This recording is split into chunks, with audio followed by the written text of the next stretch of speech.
My life-changing story begins at a time where I was in the intimacy versus isolation psychosocial stage, a stage in which I am still in now.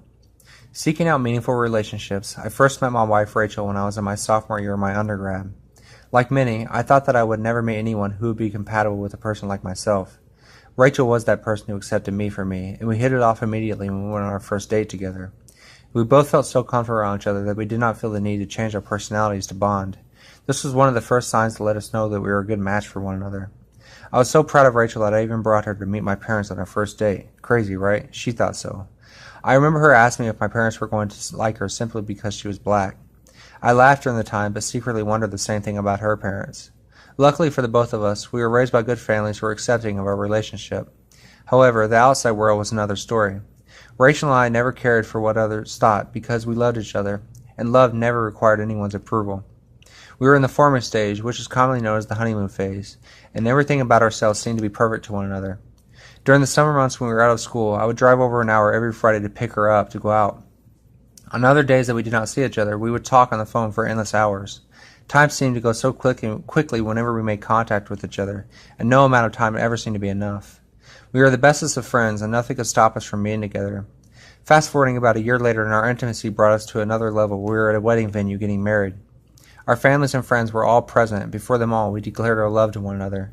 Rachel and I were both in for the long haul of committing our lives to one another forever, till death do us part.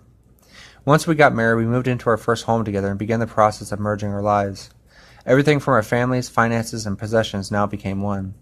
This is where the storming phase settled in, as we both had our disagreements on how things should be done. It seemed as if our hands were tied together, and to make any decisions, we had to move together. When those decisions were not agreed upon, the bonds that held our hands together stretched and strained and created conflict. So before we were in the honeymoon phase, we couldn't find anything imperfect about one another, and now that we were sharing the same space together, we were being utterly annoyed by each other's presence. There were so many differences that we both did not see in one another before, such as, my wife squeezes a toothpaste perfectly from the bottom up. I start from wherever my hand reaches the tube. This used to annoy her. I walk around barefooted and she walks around in sandals and will not let the skin of her feet touch the floor. I blow my nose constantly and my wife hates it. Whenever she sneezes, she sounds like a screaming galactic warrior who's attempting to split the atmosphere with her voice. I still jump at the sound of her sneezes. Working past the storming phase, we both entered into the norming phase. This is the phase that we are still currently in. This is where true growth has begun for the both of us, as we've been able to look past our differences and into that of how we can work together. We both are in graduate school and selflessly support each other's needs. We are working an ongoing process of give and take that eventually should lead into the performing stage. I do believe that we have seen glimpses of this stage, but we have not been fully cooperative in this phase in an ongoing process. Marriage is a lifelong process in which both partners must strive to learn more about each other than themselves. In other words, it is better to know yourself and finding your identity before getting married. Like many may find, when they get married, they learn more about the unhealthy side of themselves that they were not aware of before. This unhealthy side of me was selfishness. When Rachel wanted to get something that I did not want, I would try to stop her simply because I did not think that it was a wise investment. I never considered the benefit that would have come through letting her explore her wants. When her family would come over and stay, I was always sitting in the background, worried about when they were going to leave.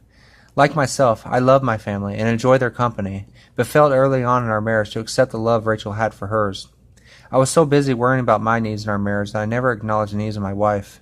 By stepping outside of my own desires, I began to notice the desires of my wife and started to become a selfless giver and supporter of her needs.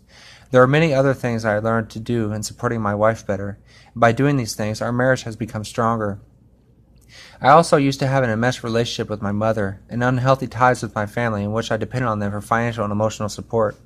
My wife did not mind the financial support, but when it came to the emotional support, there was an issue. I did not see this as being an issue before, and during the storming phase of our marriage, it became a conflict. It came down to the point that if I wanted to have a happy marriage, then I was going to need to outgrow the family shell that I was still in. Jesus said in the book of Mark 10:8, "For this reason shall a man leave his father and mother, be joined to his wife, and the two shall become one flesh, so that they are no longer two, but one." These unhealthy ties that I have with my family are inhibiting us from becoming one flesh. I never thought that such issues involving the enmeshed living I had such issues involving an enmeshed living until I began to share my life with another. Working through these issues together has given our marriage a new endurance. It also has given me a more stress-free life apart from carrying the burdens of unnecessary pressures. What I believe to be the most important change that has come through being married is that which has encouraged me to be where I am today. My wife and I are each other's greatest emotional, physical, and financial supporters. We're stronger together than ever apart. We've accomplished more than we had ever imagined. My wife is pursuing her dreams of becoming a lawyer, while I am pursuing mine of becoming a counselor. We are the world's greatest team who is able to conquer any obstacle through prayer and diligence. There are many other physical components about us that make us complete opposites, but together our opposing energies sharpen one another. Getting married is not a burden like many may think, but rather, getting married is a gift, and to sustain that gift, both partners must be willing to invest in their marriage. My wife and I just recently celebrated our 3-year wedding anniversary on April the 15th. Being that we have only been married for 3 years, I realize that we have only experienced a fraction of what our relationship may reveal. Whatever hardships may come, I have learned that remembering the good times will help in getting through the bad times. I have also learned that overreacting to an issue can cause a greater issue, and remaining calm is always the best option in solving conflict. In ending my story, I want to leave you with a quote by Nicholas Sparks that I believe to be an important aspect to living a healthy marriage. It reads, "Marriage is about becoming a team. You're going to spend the rest of your life learning about each other, and every now and then things will blow up. But the beauty of marriage is that if you pick the right person, and the both of you love each other, you'll always figure out a way to get through it. The most important virtue about a marriage is not having two perfect people, but rather it is having two cooperative people who love each other and are willing to work together." Thank you.